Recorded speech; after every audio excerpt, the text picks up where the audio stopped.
with it. Surprising that it happened. All right. Welcome to the February 4th meeting of the Blue Earth County Board of Commissioners.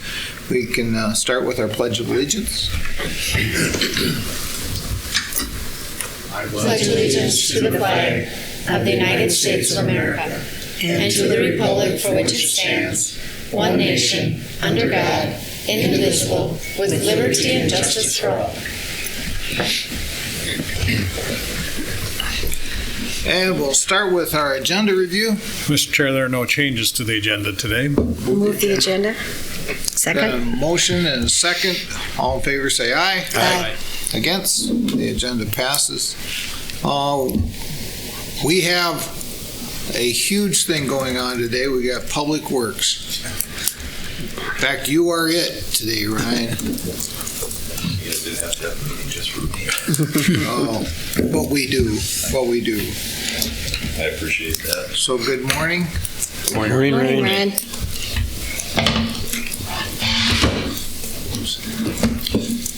We got a few business items for us to handle here today, and then some project updates and some good news. The first action item listed in your packet is a resolution in support for the Lake Crystal Welcome Memorial Safe Routes to Schools project. This project includes approximately 1,800 feet of sidewalk along Birch Street and 1,100 feet of trail around Collins Field that would connect to our County Road 20. Effectively, the project connects sidewalk and a trail system from Lake Crystal's secondary school, the high school, to the elementary school, so that there is a system intact across the city. So the resolution of support is included in your packet. I would recommend approval of said attached resolution. Move approval. Second. Got a motion and a second. Any discussion? This goes back to Congressman Oberstar, Safe Routes to School. I think it's really a good thing. Yes, it's a very good program. Yeah. He's been there a long time, so how long Ryan, ago you was know, that? just passed He was- the ATP. So this goes in with their Safe Routes to School funding application. This is why these are included in the packet. It'll go to the ATP, to the TA and Safe Routes to School subcommittee, of which I sit on, and then those applications are ranked and scored. Yeah. So as you may recall, last year we got the TA money for our Stoltzman County Road 16 trail. So it's the same process. So this is necessary to go into their application so that they can show that the county's supportive and willing to foster this project. Great. Good information. And it's a separate pot. Yes, of TA money. and SRTS, Yeah. different sources. Any more discussion? All in favor say aye. Aye. Against the same? Passes. Fantastic. The second resolution in your packet is in sponsorship of the same project. Because this Safe Routes to Schools pot could have the potential for federal aid dollars, there are some state and federal dollars in the pot. If they get the federal dollars, we or the City of Mankato are the two agencies within Blue Earth County that are authorized to expend federal funds through this mechanism.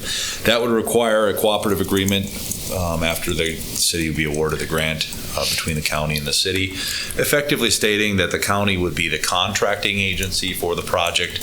However, the city would be responsible for 100% of the out-of-pocket costs for any matching dollars. They'd also be responsible for project administration. So from doing the design, contract admin, construction inspection, processing payments, it would just funnel through us as the contracting agency. So that would be subsequent if they are awarded the project. So the resolution in sponsorship of the project is also included in your packet, and I would recommend approval of that. Move approval. Second. Got a motion and a second. Any discussion? All in favor say aye. Aye. Thank you. Against the same? Okay, that passes. Good deal. Okay, the next action item is consider bids for motor grader replacement.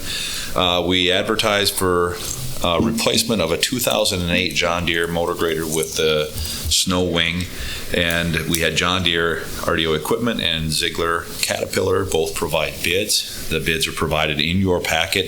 This is a 4-wheel drive unit, not 6-wheel drive, as we've discussed that in the past. We do have one 6-wheel drive unit, and they are about a $30,000 upsell to go to 6-wheel drive, and Having one is good, but we haven't gone to the point where we're looking at replacing our entire fleet with those. There's also a price provided for a roller packer. That was really for future procurement, budgeting purposes. And if at the end of a year, if depending how our equipment bids come in over the course of the year, we have excess capital left in our equipment budget, then we would perhaps consider procurement of that walk and roll packer. So as you can see, there was quite a drastic price difference. They were fairly close out of the gate with the state bid pricing, but it is misleading because we do provide a spec sheet. John Deere had $0 upcharge to meet our specifications.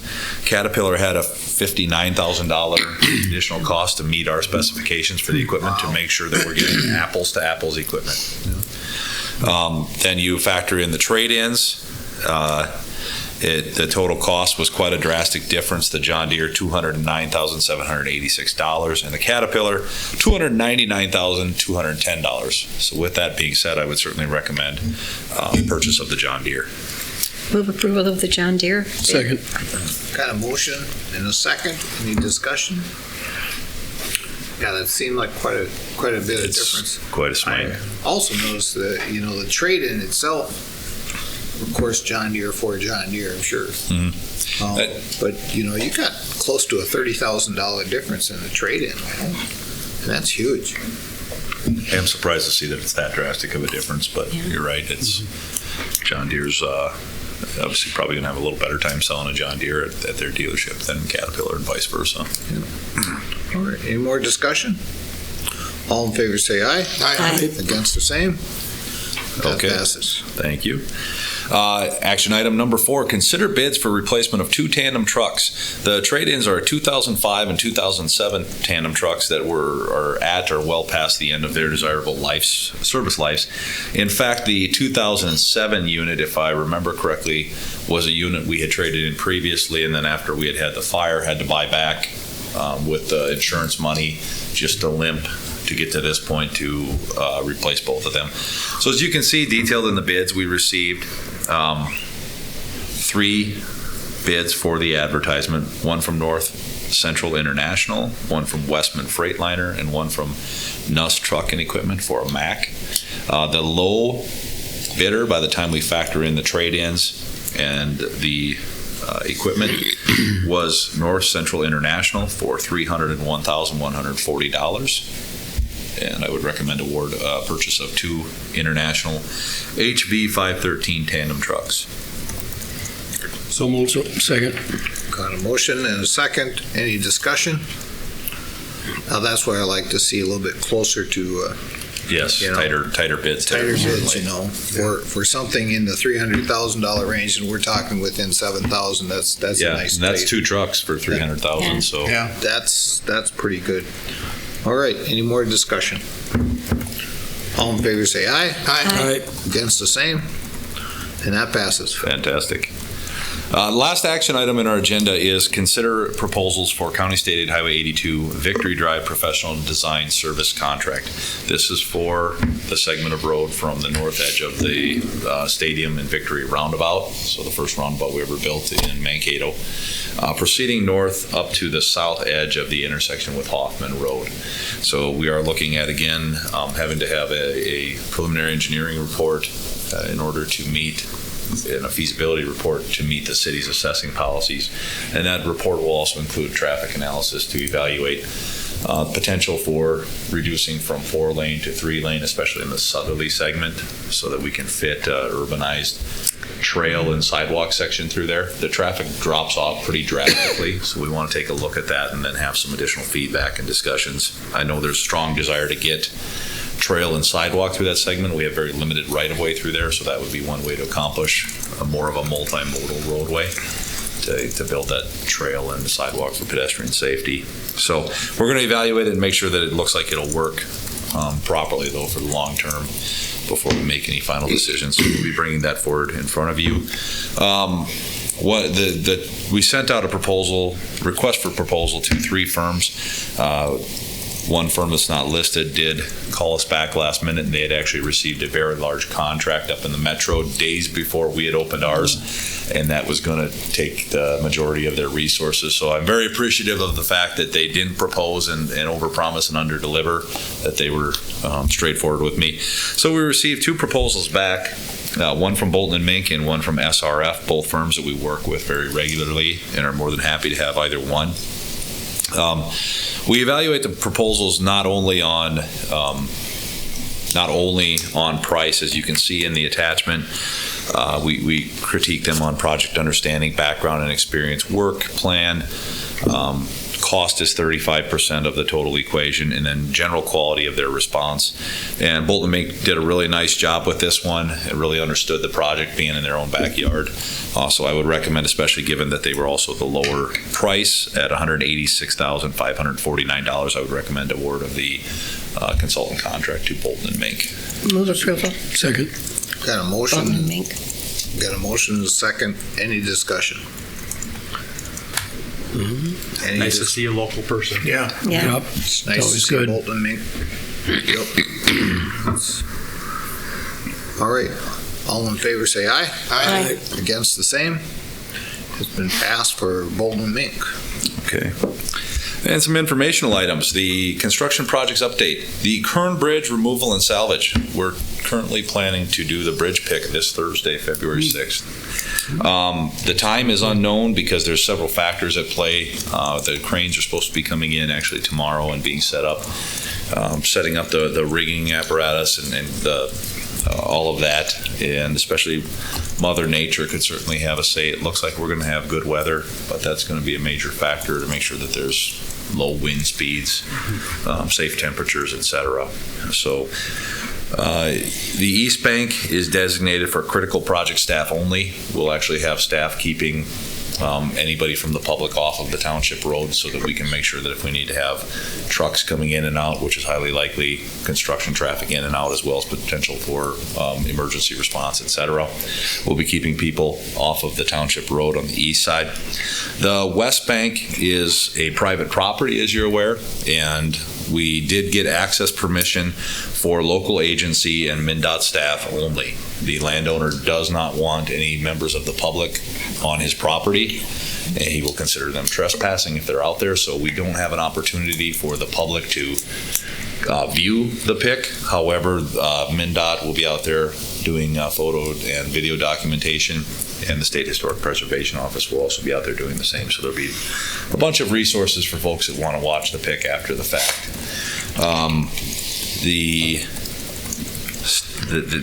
We will be standing outside in the snow on the West Bank for any of those local agency staff that are interested in taking in the bridge pick.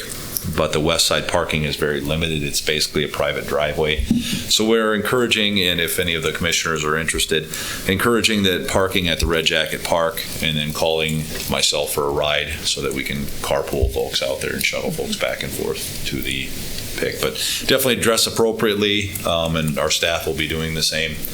And I'll be kind of running between the two sides. But it's going to be very interesting, and we'll just be very hopeful that everything stays structurally intact, and it's an old frail bridge, and we're going to be very cautious.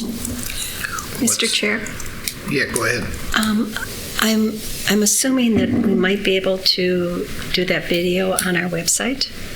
I certainly think we could put a link to it. I think that would be really after it's nice. uploaded. That way people could watch it. They're going to do a kind of a feature with it so that it's not only just the video of the pick, but they're going to have interviews and talk about the history of it. So Okay. yeah, I'm assuming there'll be some lead up production time for that from the state, but I think it'll be a really neat piece when it's all said and done. If Yeah, I think goes so according too. to plan. Yeah. That sounds great. Excuse me, no room for the media? So we've reached out to the media, and we'll work on providing a chauffeur or a shuttle for them. And yeah, absolutely. So Amy's been in contact with the media, and I know Rebecca Arndt from MnDOT's also Yeah, coordinating some Rebecca too, efforts. okay. Yep. Thank you. So I'm out of town, so you've got one less you have to worry about. there we go. Well, it'll certainly be interesting, and it's the public's definitely engaged on it. We just want to make sure that everybody stays a long ways back for obviously safety, because you've got large cranes that are booming out a considerable distance with that pick. Contractor safety, public safety, as well as just making sure that we can get the necessary vehicles in and out on the roads and not creating a hazard also on County Road 1. So a lot of factors at play. They'll be out in the river then with the crane? Yes, the large crane will be sitting in the middle of the river, so there's a rock pad has been constructed in the center of the river, and the other one will be sitting on the east bank, and they'll have to pick, set it down, move the small crane, and then re-pick and put it onto the cribbing to begin the disassembly. Wow. Yes. Quite a project. It is. Planning projects updates. CASA 10 from the Blue Earth River to 1, we are advertising for bids, opening on February 25th at 1 p.m. and we'll be bringing the results to you on March 10th for award. CASA 27 north of Eagle Lake from 17 to 2. The design is near completion, really just pending final right-of-way additions and things like that after we meet with the landowners. The right-of-way process is underway and it's been off to a good start, but we have a lot of parcels out there to acquire, so we're hopeful it'll continue to go well, but the critical path will continue to remain getting the core permit and all of the right-of-way intact and in hand. So looking like that's going to stretch into 2021 most likely, just with the scope of work and a little bit of a late start and some of the complexities of it. CASA 1 in Good Thunder, the public open house meeting was held last Tuesday. That's for the work from the west city limits to the city hall at Ewing Street. We had a mediocre attendance. The plans are near completion. We're basically ready to go. We didn't get a lot of public feedback raising any concern, I think primarily because there's no assessments being levied. So that should be a good project. Commissioner Purvis was in attendance. I was surprised at how light the turnout was. I was a little bit too, but it's to be the nature. But it was held at City Hall, so very nice of them. Thank them for their hospitality, and it was a good meeting all in all. 57 Riverfront Drive roundabout interchange at 14.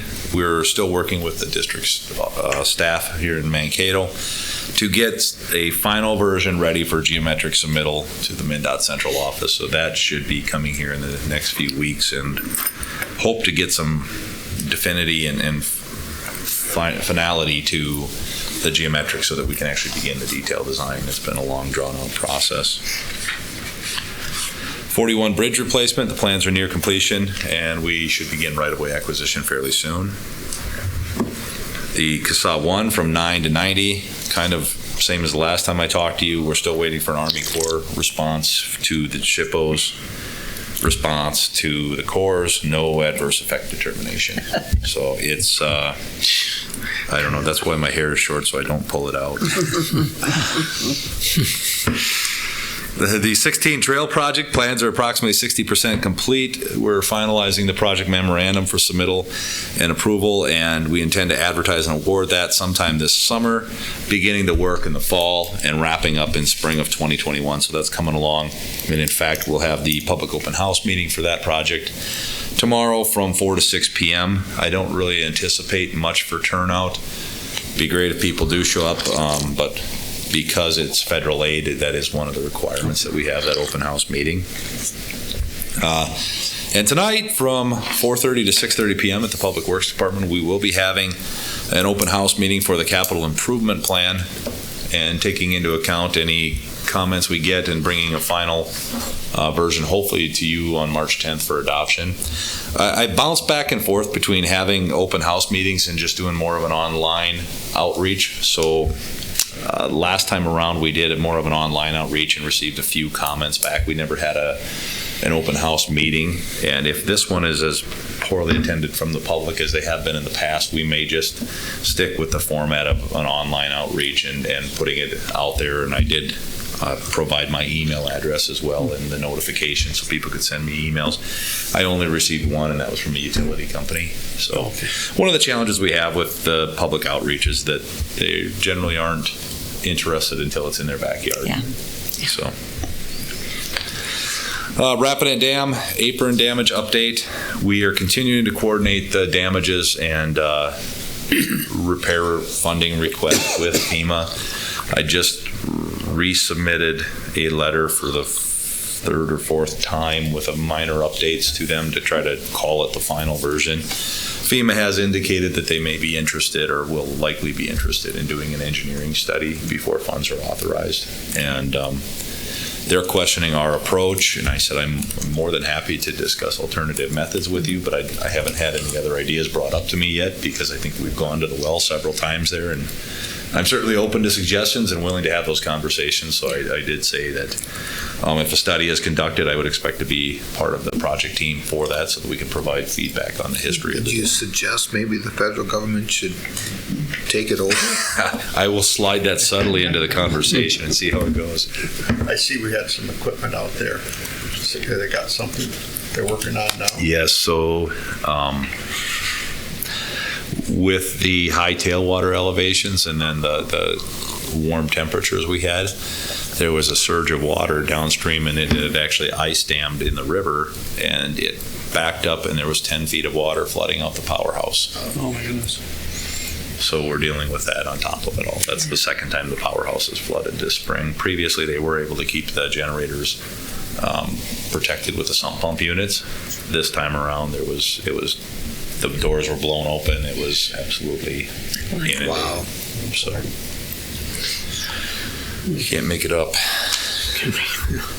Well, on to some good news.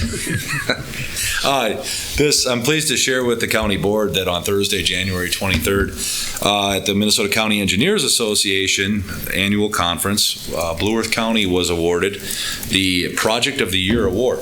And I brought that to share with you, County Commissioners, and I want to really use this as an opportunity to thank first the project staff that were out there and did the project at the fantastic job that they did. So Stefan Gantert, Mike Crush, Luke Schwartz, Jack Hermer, Nick Engel, Sheldon Matichek, Ryan Glenn, Tony Bergman, and Matt Burgess. They all did a fantastic job out there in the roles they played. Mike and Luke were our primary construction inspectors that spent day in and day out there for the better part of 2 years.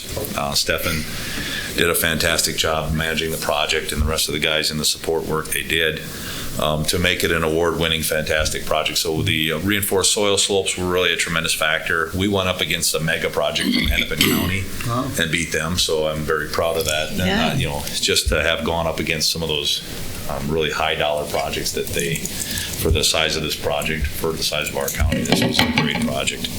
Also wanted to thank our design consultants, SRF, Brian Johnson and his team, and then Gale Tech Engineering, Steve Gale and Nate Lichty, and our project partner contractor, Mathwitz Construction Company, and all of their subcontractors. So it's been a fantastic job. But last but not least, thank the county board for your support and your patience as we've gone through this project over the years, and we still have one more leg to go, but I think it really turned out fantastic, and my expectation is that that third and final phase should be just as good, if not better. So. With that, Ryan, I received a letter from the president of the Minnesota County Engineers Association. Yes, she was very kind. And I will read that letter to you.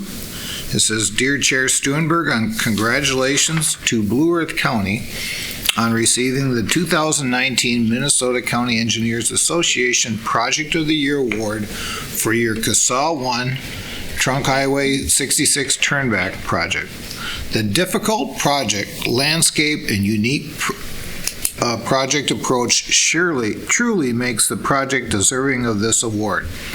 Ryan Tilges was recognized at the annual MCEA banquet on January 23rd, and I was hoping to attend your board meeting to personally congratulate Blue Earth County on this well-deserved award. Unfortunately, my civic responsibility of jury duty has made my schedule somewhat unpredictable over the next 2 weeks, and Ryan and all his staff should be commended for a job well done.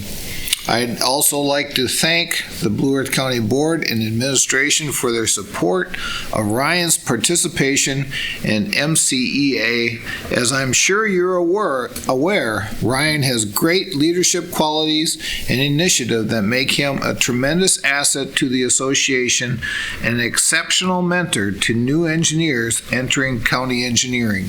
Your support makes his contributions to county engineering and the transportation industry possible. Congratulations again. Sincerely, Jody Teich, MCEA President and Stearns County Engineer. And I know Jody personally, and I know this was heartfelt. And congratulations, you make us proud. Thank you for sharing that. The County Engineers Association is second to none for support of colleagues, and I'm just very happy to serve a role within that association and to be honored with this award and to be able to bring it home to the county board and share it with you. Nice. So, Very nice. Thank you. Yeah, good job. all right, with that, I would ask if there's any additional questions on anything presented. If not, that's Probably see you tonight. all I've got. We'll see you tonight. Thank you very much. Thanks. Have a good rest of the day. Thanks, Ryan. Thanks, Ryan. Should we have a picture Yeah, I with was that? just going to ask. Let's do a photo op.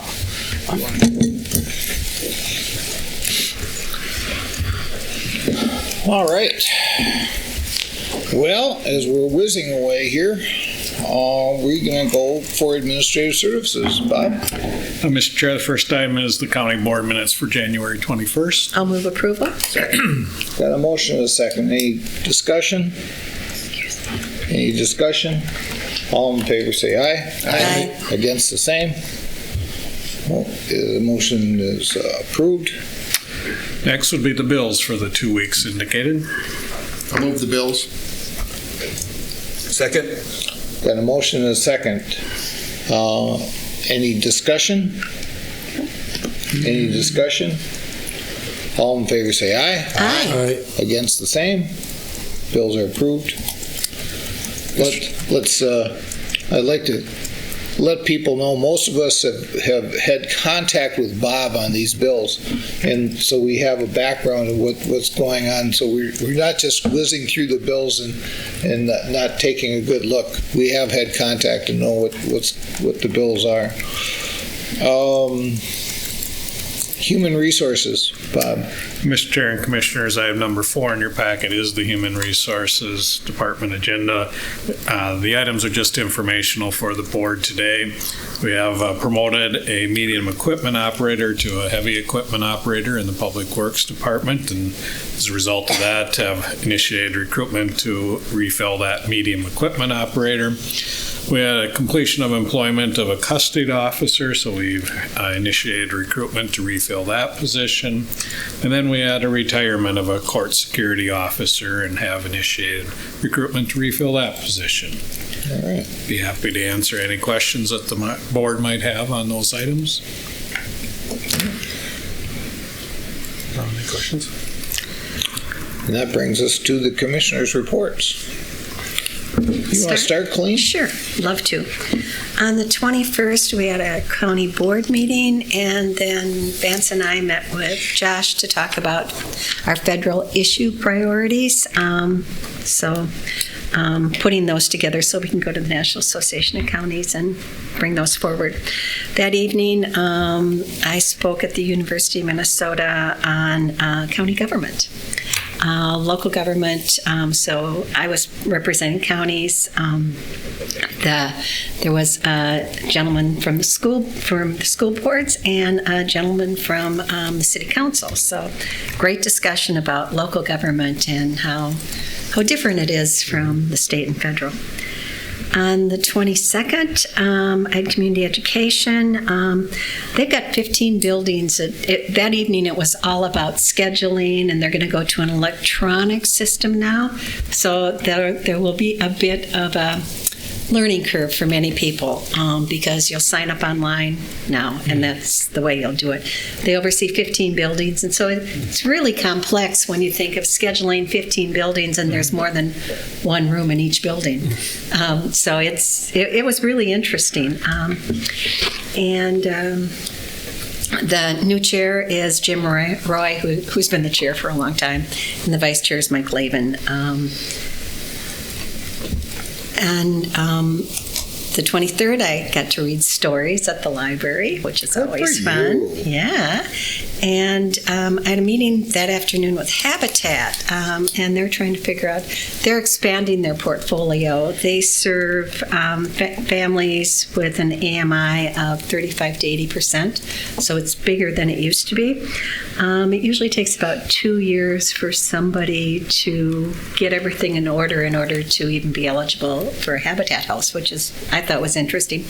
So they want to work closer with the county to figure out what waiver programs are there and how can they help facilitate people that might be eligible for county services, and understanding the waiver programs is also very helpful. They're also going to start a focus on aging in place for seniors. And Rochester, Olmsted County is doing that right now. So I hooked him up with Sheila Cascaden, the commissioner there, who's working on it to figure out what they can learn from him. On the 27th, I met with Barbara Dreyer Klein about broadband. She's the one that has been working with LeSueur County, who got $1.8 million in border to border. They're now Landon community, so they got $75,000 for that. Plus, they've gotten other grants from Landon. So I hooked her up with Carrie to talk about, are there things that we can learn from that, and what are the opportunities? We had drug court that day, our 200th graduate. Mark and Kip were both there. I brought my granddaughter, a place that she never wants to be. But it was really, really moving and very nice. Diversity Council that day, they're doing immigrant stories. Dana New from the library is kind of the lead on that. She works in the library. And finances are always tight on the Diversity Council, so they've got a really broad reach, and they're working all over the state for all intents and purposes. And they've done a book, Right on Race, that is actually going to be used in many, many places, working on mapping prejudice. And we signed this poster a while ago. There was an event, and they want to put it in public spaces. So I haven't told Bob this yet, but I said we'd be happy to put that in our public spaces in the county, because I think it's important. It's communities of inclusion. That's what that is. Where is their public place? Well, at the government center. At the government center, you know, on the board, in the lobby somewhere? Yeah. Or even downstairs. Here. Yeah, we do have We've got a lot of public spaces. Got Yep. a spot for it. You only have Yep. one? We have the Justice Center, We've got all our buildings. Yep. the library. Yep. Yeah. We need more than one then. Yeah. So, well, they're working on that. Southwest Minnesota Housing Partnership.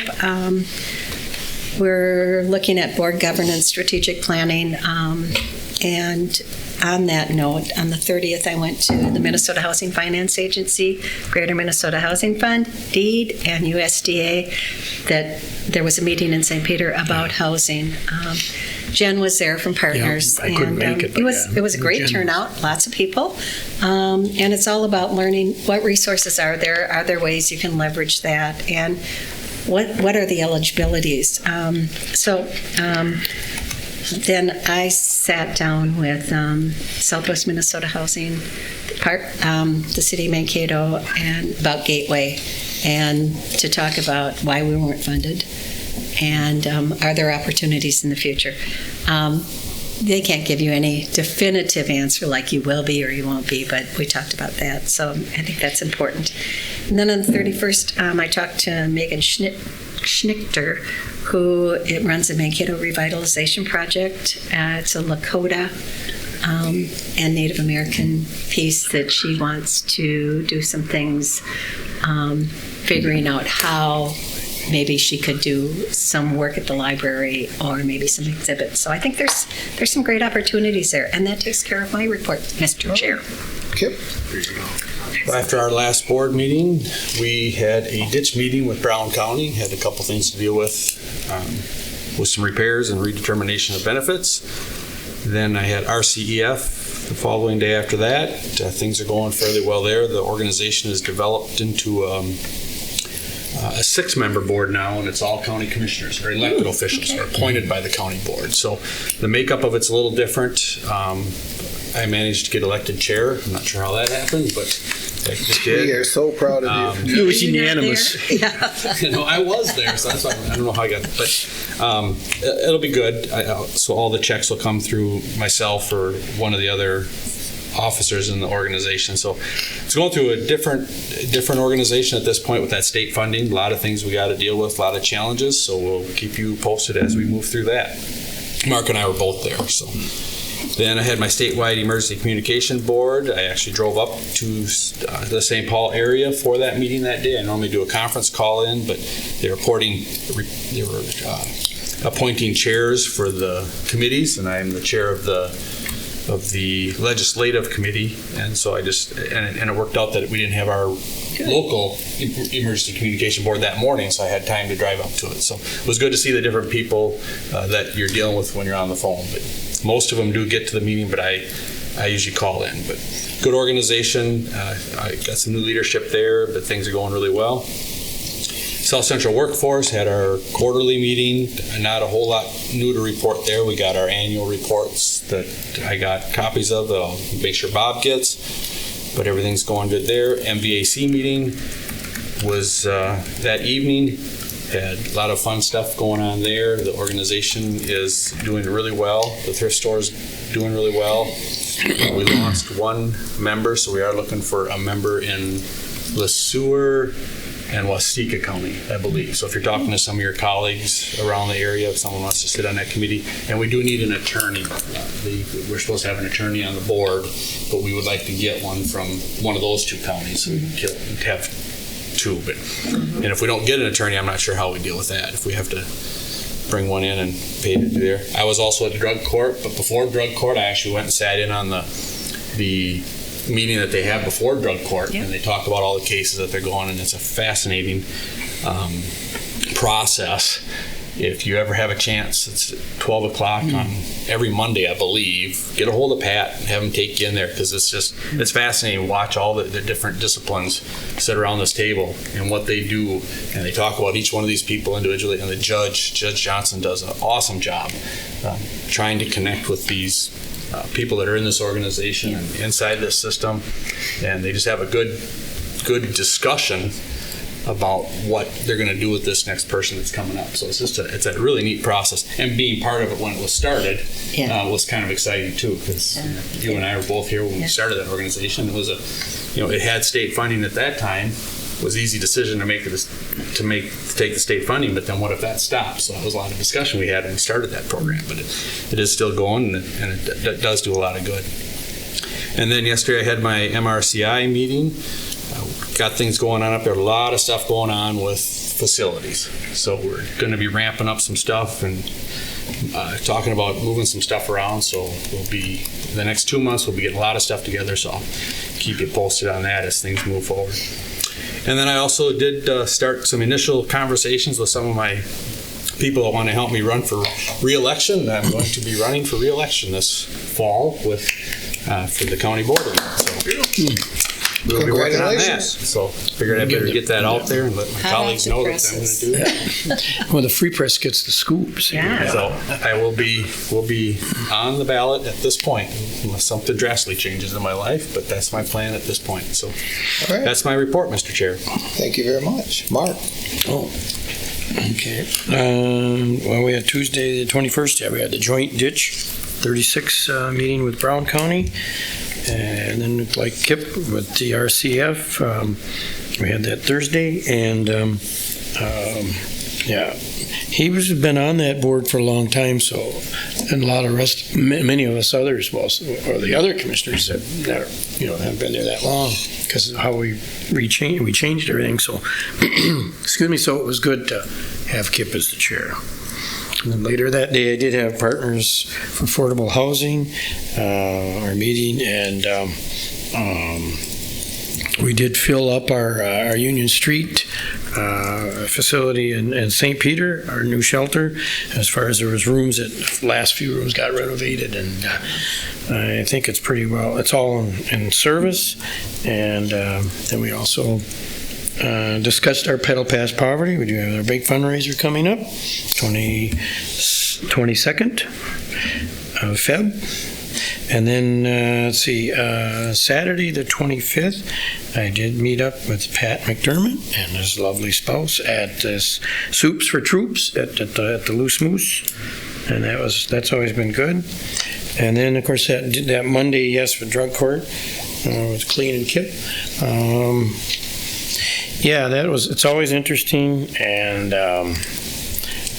I just hope that all the people that have gone through it, continue to have no relapse and they keep going and become productive, and so it's very interesting to watch it. Then on the 29th, did have the Lake Clean. I did the library reading with and 3 books, and it's always hard to figure out which book I even like better than the other. I like them all. Yeah. I think that's such a great program to have commissioners or anybody talking with the kids. It's a lot of fun. It's really a lot of fun. That's fun. Another meeting with partners. We had a short one. Finalized things, and then I guess that does. I didn't miss anything that I know. Well, Kip, I suppose. I don't know. I intend to run again too. I never would have thought of doing that at a board meeting, but he's the senior member, so now, long serving, I guess. I intend to run again too. It's a good job too. I'm glad to be part of it. Good luck to both of you. Okay. Go ahead, Ready Paul. for me? I am. Okay, on the 21st, as Kip and Mark mentioned, we had a joint ditch meeting with Brown County, kind of 36. And on the 27th, I traveled to Slayton, and I had a Rural Minnesota Energy Board meeting and a PACE committee meeting.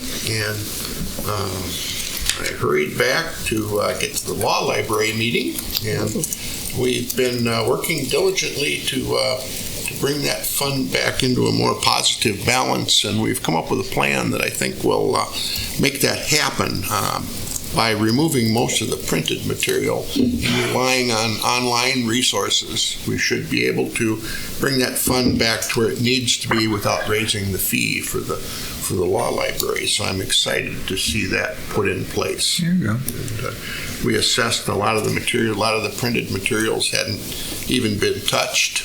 So we looked at most of the use comes from the computer terminals. So we're going to move forward with that. Of course, on the 29th, I was at the open house in Good Thunder for County Road 10 project through the town there.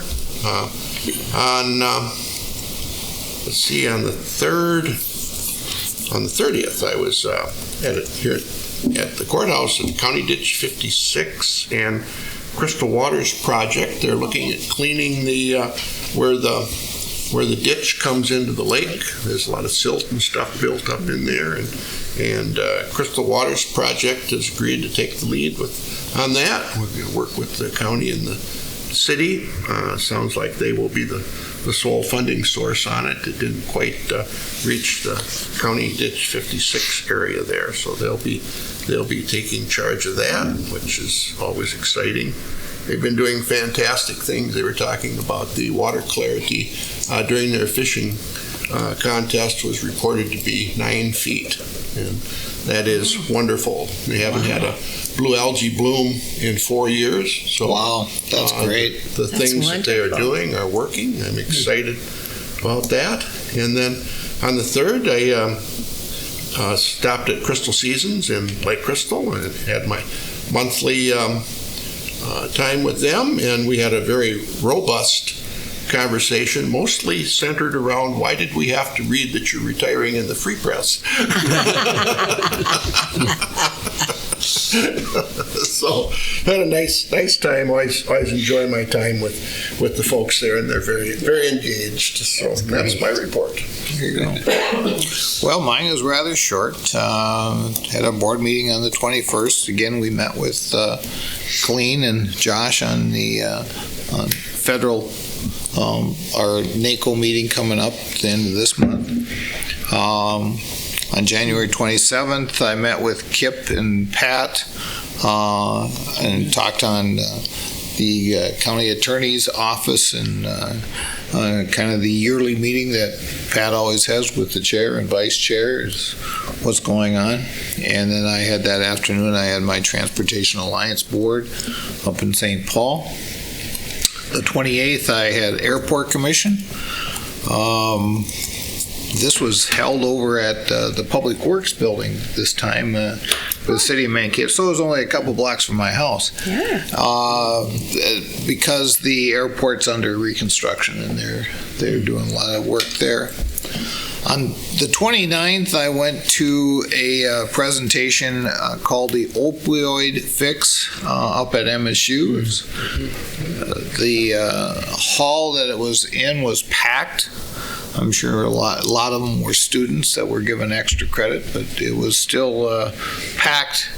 It was a packed hall and a lot of good information that was given on the opioid issues across the state. And then on the 30th, I had a meeting with the 169 Corridor Coalition Executive Board and more on, we have a Capital Day next week, and we wanted to get that all straightened out as to what's going on. Also, what kind of issues were going on the coalition. We talked about 169 and 14 and how the coalition is willing to work with North Mankato and Mankato and try to work out some of those issues, because there is a lot of big issues on that interchange, and then up and down the coalition and how things are moving along. Of course, 169 and County Road 41 up in Shakopee. This is going to be a huge mess this year because they're changing that whole interchange around. But and that's about the end of mine. So I think that brings us to the end of the board meeting. I need a motion to adjourn since we're going to be going into a work session. Second. Got a motion and a second. All in favor say aye. Aye. Against? Okay, we're adjourned. Mr. Chair, 12 minutes. What's that?